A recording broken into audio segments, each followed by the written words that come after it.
Hey, welcome back to Tuesday afternoon.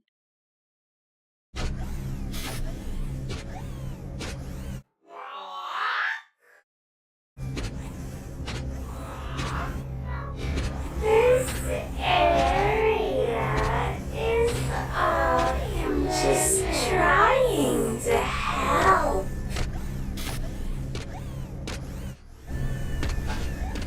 Zoe, I found you. There you are. I found you. Hi everybody, it's Tuesday and welcome back. And today we're making Chica from Security Breach.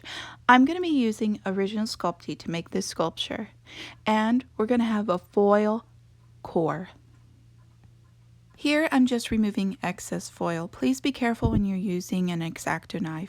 I'm going to use tweezers to get the fine bits of foil, and I'm going to put a little bit of clay on the inside. Later I'm going to remove this clay, but I just want to kind of have the shape outlined really nice and a clean edge while I work. Next we're going to start work on the mouth. You can decide if you want her beak open or closed. I decide I want it open, and open fairly large, because later I think I want to make her some pizza, and have it kind of draped over her beak. So it's up to you. I'm going to make little marks here so it looks like her mouth extends further open. And here is me making her beak. Make sure that you make the little rim along the outside of the beak. See how it extends out, and also pay attention to the placement of the beak. Here I'm adding her teeth, and you can add the teeth on while the beak is off. Next we're going to be adding on her lips onto the lower and upper part of her beak. It's just a little tiny piece of clay, and you push it on, and then I just take a tool and I shape it to the correct size.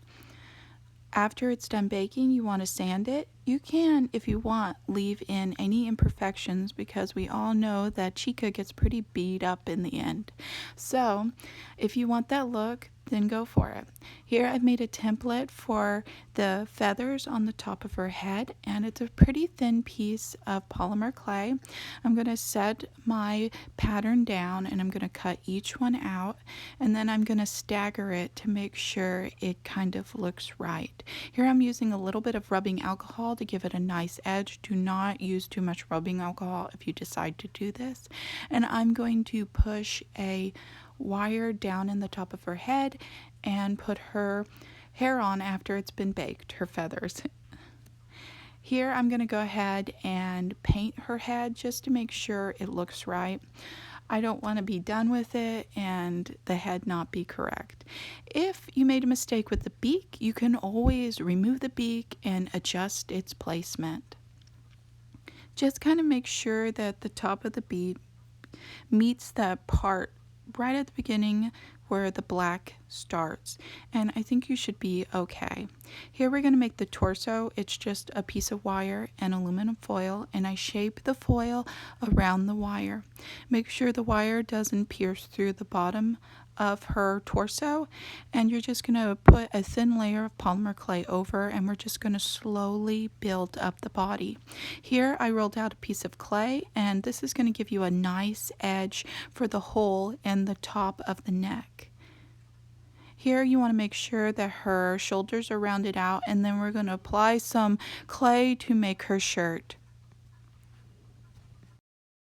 When I was working on her, I was kind of worried about the torso size, so I kept putting her head on and checking if it was correct. Don't forget, when you get it all finished, to put in the holes where the arms and legs are going to be. Make sure that the lower part of her body is kind of slanted so her thighs fit in really nice. Here I'm making the protection to the top of her shoulders, and make sure you don't make this too large. I almost made a mistake and made it too large, so look back at the character model. Here I'm making her upper part of her arm, and this is a really simple shape, and I'm going to put an electrical panel right here.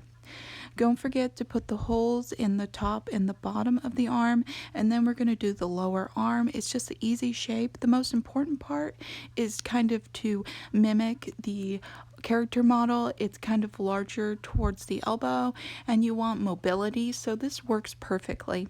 We're going to go ahead and put a hole in the top and bottom. Next, we're going to be making her bracelet, and if you notice, the bracelet doesn't really go towards where the wrist is. It's kind of midway, so make sure when you're putting the bracelet on that it's in the correct spot. We're just going to make little pieces of polymer clay and we're going to stick them onto the bracelet for the stud work. Here I'm working on her thigh. Make sure that it's slanted towards where it goes towards the body, and then there's a little bit of polymer clay that goes over where the knee is. Put the hole in the top and bottom, and then just make a very simple shape for the lower part of the leg. Put a hole in the top and bottom. I went ahead and pushed them together so I could make sure they fit together correctly.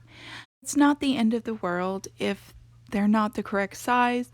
You can always rebake them after adding some polymer clay on. Just don't do it after you add glue or paint to it. And since these aren't really detailed parts, you could just start over and even do several different sizes if you're worried about not getting the correct size of lower leg or upper leg. Here I'm just making her hand. It's fairly easy. It's a lot of kind of finessing the clay. If you want, you can actually make the little balls, the little circles ahead of time and bake it in the oven, and that probably would make it easier if you're having trouble doing the fingers, because you have to kind of keep that shape of each individual segment, and when you add the clay on, it kind of becomes misshapen.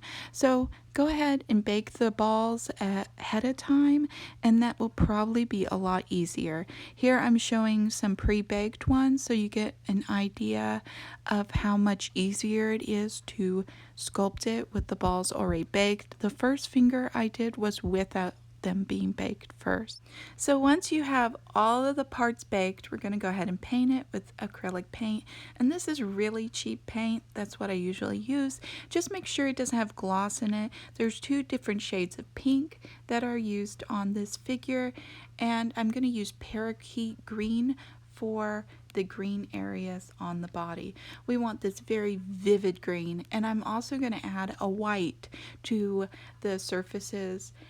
I sometimes don't end up adding white paint to those areas, but since this was baked a little bit more than I usually bake it, I'm just going to add white paint on, and I'm going to scuff it up a little bit. It's easier to paint all of her parts separately and then assemble her. We're going to use a wire in between, and we're going to hot glue each side. Make sure your hot glue gun is on its highest setting. I would recommend going ahead and varnishing the body.